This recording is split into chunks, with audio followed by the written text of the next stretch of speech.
Glass rice తీసుకుంటే 1.5 glass water తీసుకోవాలి basmati rice. Basmati rice అప్పుడు ఇలా నీట్గా వచ్చేసింది. మనమే చేసింది ఇది. సరే అయితే ఇది ఈ వెజిటేబుల్ రైస్ మా వారే చేశారంటండి. So all credit goes to my husband. Okay, rice అయితే అయిపోయింది. కొత్తిమీర అలాగే వేసేద్దామా? కట్ చేయాలి. కట్ చేయండి మరి.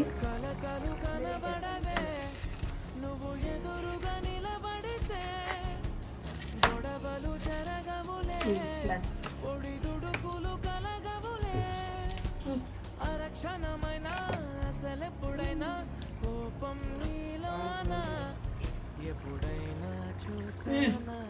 బా ఫైనల్గా కొత్తిమీర చల్లేసి వంట మొత్తం ఆ క్రెడిట్ అంతా మీరే తీసేసుకుంటున్నారు. ఇప్పుడు చూసేవాళ్ళు అయ్యయ్యో వాళ్ళ హస్బెండే చేసేసాడు వంట అంతా.